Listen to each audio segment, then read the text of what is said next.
jom kita proceed terus kepada first order reaction. Lebih kurang, cuma ini adalah first order. Okay, so the same equation juga, A produce B. Sama juga dekat sini, A adalah reactant while B adalah product. So rate equal to K concentration A to the power of 1. Okay, saya tak tulis lah power 1 ni, tak tulis pun tak apa, tulis pun tak apa. Okay, so now we want to determine what happened to the rate of reaction when the concentration A is double. Okay, so when the concentration A is double, kita boleh check lah. Okay, so kita check yang awal dulu. Rate equal to K times 1 to the power of 1. So rate equal to K lah. Okay, so ini kalau initial dia 1 molar. Okay, so kalau double, so rate equal to 2K. So kamu boleh compare sini lah. Okay, so bila kita double the concentration of A, the rate of reaction also double. Sebab rate equal to K, jadi rate equal to 2K. So kita tulis ni rate of reaction also double. Okay, then what happen bila concentration A is triple? Okay, kalau triple maksudnya dari 1 molar jadi 3 molar. Okay, so rate equal to K times 3 to the power of 1. So rate equal to 3K. So kalau kita compare rate equal to 3K dengan rate equal to K, so maksudnya peningkatan tu berlaku sebanyak 3 kali ganda.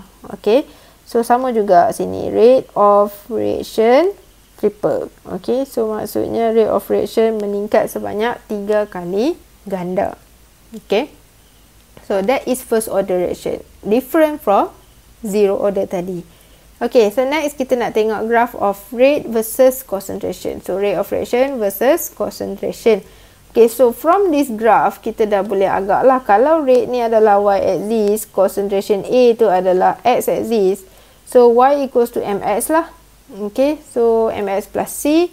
So m kita, gradient kita adalah nilai k. So maksudnya straight line je. Okay, and then C kita adalah 0. Okay, so start from 0.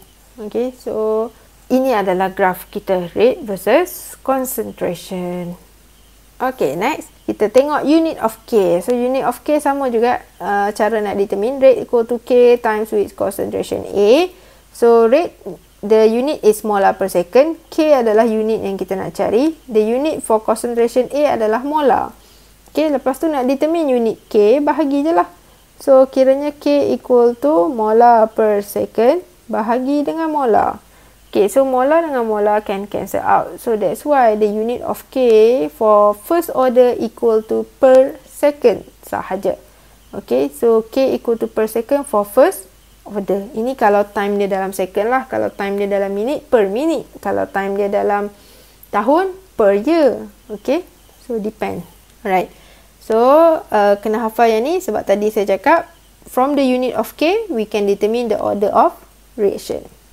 Okay, so next kita tengok integrated rate equation. Okay, so integrated rate equation sama juga, you can derive from this rate law. Okay, kamu integrate rate law, then you should get this equation. Rate equal, yang ni lain lah, ln A naught minus ln AT equal to KT. Okay, ataupun you can rearrange ln tu dia jadi ln A naught over AT equal to KT. Matematik je kan, minus tu jadi bahagi. Okay, so settle. A naught ni adalah initial concentration, AT adalah concentration left after time T. K sama juga rate constant, T adalah time taken. Okay, okay, sama juga for this one. Untuk graph ni, kita akan rearrange this equation lah. Okay, so rearrange. So, ln A ni akan jadi y-axis, ln A naught akan jadi dia punya y-intercept, T dia adalah x.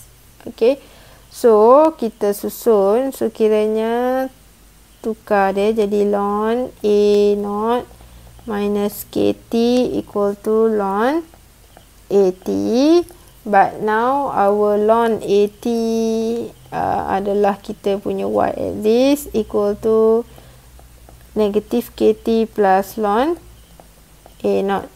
Okay, so y equals to mx plus c. So again, our gradient here adalah negative K. So that's why the graph turun bawah. Okay, sebab negative gradient.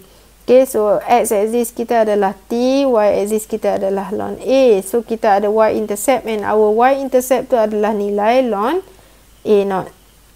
Okay, settle. Okay, next kita rearrange lagi this equation tadi. Okay, so this equation rearrange lagi untuk create this graph pula. Okay, kan tadi saya cakap benda ni boleh tukar jadi ln A0 over ln AT equal to KT. Okay, so sama juga y equals to mx. But now our gradient kita kali ni adalah nilai K. So positive gradient.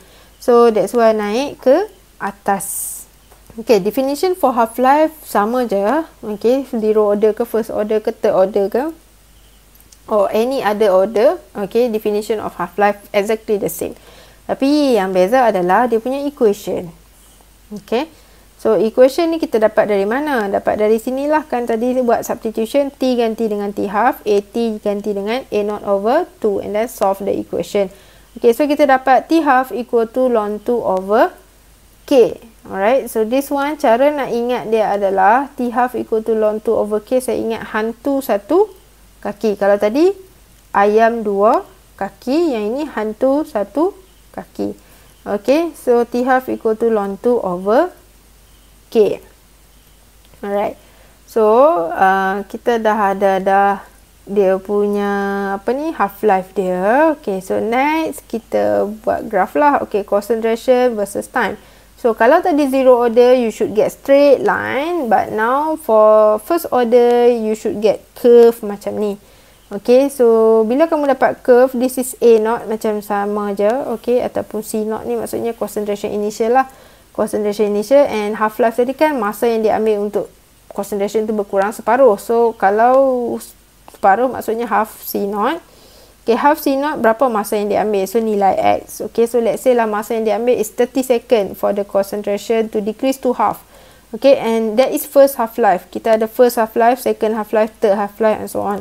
Okay, so kalau second half-life pula maksudnya separuh daripada separuh tadi, 1 over 4 C0 ni adalah nilai X juga. So karakteristik for first order adalah dia punya half-life tetap sama. Okay, first half-life ke, second half-life ke, third half-life ke, nilai masa dia tetap sama.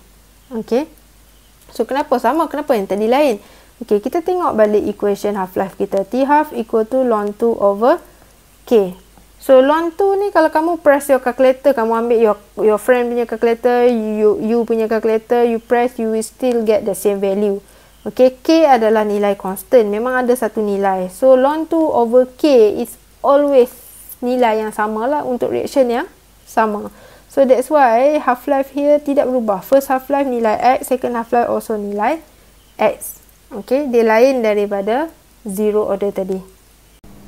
Okay, so jom kita tengok example yang betul punya untuk first order half-life graph. Okay, so for first order half-life graph, macam biasa, the graph is concentration versus time. And then, cuma kat sini dia pakai pressure lah. Okay, pressure versus time. So, initial pressure dia adalah 150 torr. Okay, so separuh daripada 150 is 75. So, dia tarik, and then sampai ke graph, so dia tarik turun. So, kita check lah berapa masa dekat sini. Okay, so masa daripada kosong sampai ke this line here, itu adalah kita panggil first half-life. Okay, alright, and then kalau nak cari second half-life, separuh daripada separuh ni lah. So half from 75 is 37.5. So tarik sampai sini and then turun bawah. So the second half-life start from this to this. Okay, so ini adalah second half-life. Okay, so if you want to read the value, susah sikit lah sebab dia tak ada apa tu, senggat dia tu kan.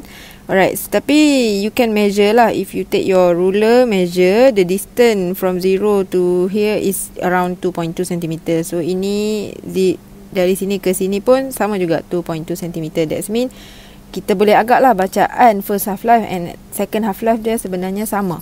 Okay, time dia, half-life dia sama. So, bila half-life sama, itulah ciri-ciri first order half-life graph. Okay, right, so hopefully you can see clearly from here. Okay, so itu karakteristik for first order.